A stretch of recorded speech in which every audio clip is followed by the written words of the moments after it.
మనం సినిమాల్లో, కథల్లో చూసే ప్రేమకి, నిజ జీవితంలో మనకెదురయ్యే ప్రేమకి చాలా తేడా ఉంటుంది కదా? అసలు ఆ తేడా ఏంటి? అంటే నిజమైన ప్రేమ ఒక అద్భుతమైన కథలా ఉండాలా? లేక ప్రశాంతంగా ఉంటే సరిపోతుందా? ఈరోజు మనం కిరణ్ అనే ఒక వ్యక్తి కథ ద్వారా ఈ నిశ్శబ్ద వాస్తవికత గురించి కొంచెం లోతుగా తెలుసుకుందాం. చిన్నప్పట్నుంచి మనకి ఇదే కదా చెప్పేది? ఎప్పటికో ఒకరోజు ఎవరు వస్తారని, వచ్చిన తర్వాత మన జీవితం మొత్తం రంగులమయంగా మారిపోతుందని మనం ఎన్నో కథల్లో వింటాం, సినిమాల్లో చూస్తాం. నిజానికే ఆ ఆలోచన కూడా చాలా అందంగా ఉంటుంది. కానీ రియల్ లైఫ్ ఎప్పుడూ ఆ కథల్లా ఉండదు. చాలాసార్లు మనం ఎదురుచూసే ప్రేమ సరైన టైంలో రాకపోవచ్చు, లేదా మనం ఊహించుకున్నట్టు ఉండకపోవచ్చు. కొన్నిసార్లు అసలు సమస్య బయట కాదు, మనలోనే ఉంటుంది. బహుశా మనమే ఇంకా సిద్ధంగా లేమేమో. సరే, ఇప్పుడు ఈ ఆలోచనలన్నింటినీ కిరణ్ కథలో చూద్దాం. కిరణ్ మనలో చాలామందిలాంటివాడే. పెద్ద పెద్ద కలలు, ఆర్భాటాలు ఏమీ లేవు. తనలో తాను ఆలోచించుకునే ఒక సాధారణ వ్యక్తి. జీవితం నుంచి పెద్దగా ఏమీ ఆశించని, ప్రశాంతతను కోరుకునే వ్యక్తి అన్నమాట. అతని రోజువారీ జీవితం చాలా సింపుల్గా, ఒకేలా సాగిపోయేది. పొద్దున్నే లేవటం, ఆఫీస్కి వెళ్లడం, పని పూర్తి చేయటం ప్రతిరోజూ దాదాపు ఒకేలా, ముందుగా ఊహించగలిగేలా ఉండేది. ఇక పని అయిపోయాక సాయంత్రం బాల్కనీలో ఒక కప్పు కాఫీ, తనతో తాను గడిపే కొంత సమయం. అతని జీవితం చాలా నిశ్శబ్దంగా, కాస్త ఒంటరిగా సాగిపోయేది. ఇక మిగిలిన సమయమంతా తన ఆలోచనల ప్రపంచంలోనే గడిపేవాడు. అతనికి బయటి ప్రపంచం కన్నా తన లోపలి ప్రపంచమే పెద్దది. అతను ఎక్కువగా జీవించేది కూడా అక్కడే. అలా తనలో తాను ఎక్కువగా గడపడం వల్ల గతాన్ని తరచుగా విశ్లేషించుకునేవాడు. అలా తన పాత సంబంధాల నుండి అతనొక కఠినమైన నిజాన్ని గ్రహించాడు. అదేంటంటే, మనుషులు ఎప్పుడూ మనతోనే ఉండిపోరు.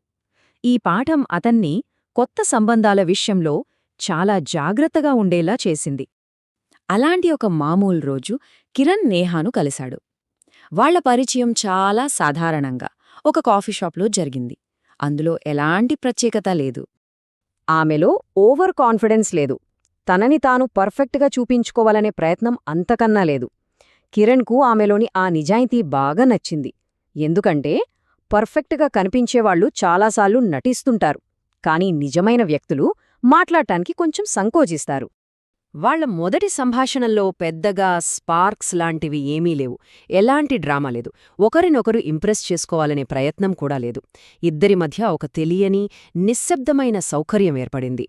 జీవితంలోని అంచనాలతో, మనుషులతో అలసిపోయిన ఇద్దరు వ్యక్తులు కలిసినట్టుగా అనిపించింది. కొన్ని రోజుల తర్వాత వాళ్ల సంభాషణలు కొంచెం లోతుగా మారాయి. ఒక సాయంత్రం నేహ చాలా సింపుల్గా అడిగింది, "నువ్వేం వెతుకుతున్నావ్?" ఆ ఒక్క ప్రశ్నతో వాళ్ల మధ్య ఒక నిజాయితీ సంభాషణ మొదలైంది. కిరణ్ కొద్దిసేపు ఆగి ఆలోచించాడు. ఏ సినిమా డైలాగులు చెప్పలేదు. కేవలం ఒక్క మాటలో చాలా నిజాయితీగా చెప్పాడు, ప్రశాంతత. ఆ ఒక్క మాటలో అతని లోపలి కోరిక మొత్తం ఉంది. ఈ సమాధానం నేహాకు కూడా వెంటనే కనెక్ట్ అయింది. ఎందుకంటే ఈ మోడర్న్ డేటింగ్ ప్రపంచంలో ఒక విచిత్రమైన సమస్య ఉంది కదా. మనకి ఎన్నో యాప్స్ ఉన్నాయి, ఎంతో మందితో మాట్లాడే అవకాశముంది. కానీ చివరికి మిగిలేడి మాత్రం లోతైన కనెక్షన్ లేకపోవడం, నిజాయితీ కొరవడటం. అందుకేనేమో వాళ్ళిద్దరూ ఒకరికొకరు దగ్గరవ్వడానికి కాస్త సంకోచించారు. ఎందుకంటే ఇద్దరికీ ఈ సైకిల్ గురించి బాగా తెలుసు. ఒకరితో అనుబంధం పెంచుకోవడం ఒక రకమైన రిస్క్. ఆ బంధం విడిపోతే కలిగే నొప్పి, ఆ తర్వాత మళ్ళీ అంతా మొదటి నుండి మొదలుపెట్టడం. కాని వాళ్ళిద్దరూ నెమ్మదిగా ఒకరినొకరు అర్థం చేసుకున్నారు. సరిగ్గా ఇక్కడే వాళ్ల కథలో అసలైన మలుపు మొదలైంది. అది ఒక నిశ్శబ్దమైన, కాని చాలా లోతైన గ్రహింపు. ఒకరోజు నేహ అంది, "మన మధ్య గొప్ప ప్రేమకథలాంటిది ఏమీ ఉండకపోవచ్చేమో." ఆమె ఆ మాటను చాలా సహజంగా చెప్పింది.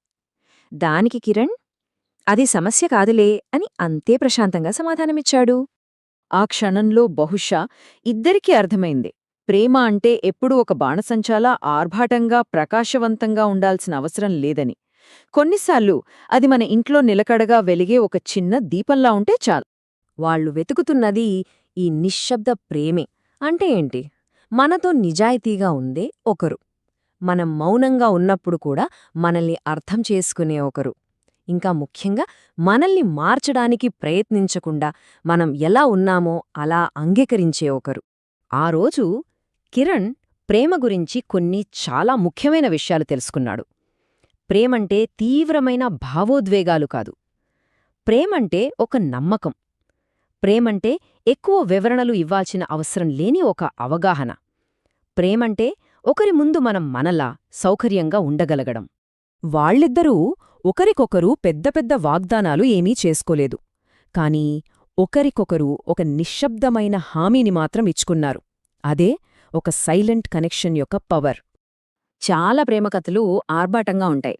కాని కొన్ని కథలు ఇలాగే చాలా నిశ్శబ్దంగా ఉంటాయి. వాటికి కావలసింది పెద్ద పెద్ద త్యాగాలు కాదు. కేవలం కొంచెం నిజాయితీ, కొంచెం ఓపిక, ఇంకా ఒకరికొకరు ఇచ్చుకునే కాస్తంత స్పేస్. ప్రేమ జీవితానికి ఎప్పుడూ థ్రిల్స్ ఇవ్వకపోవచ్చు. కాని కిరణ్, నేహా తెలుసుకున్న విషయం ఇదే. సరైన వ్యక్తి జీవితాన్ని తేలిక చేస్తారు, భారంగా కాదు. ఇప్పుడు ఈ చివరి ప్రశ్న మనకోసమే. జీవితంలో పెద్ద పెద్ద అద్భుతాలు, ఉత్సాహాల కన్నా ఒకరికొకరు ఇచ్చే ప్రశాంతత, సౌకర్యం, జీవితం కాస్త తేలికగా అనిపించడం కొన్నిసార్లు అది చాలదా?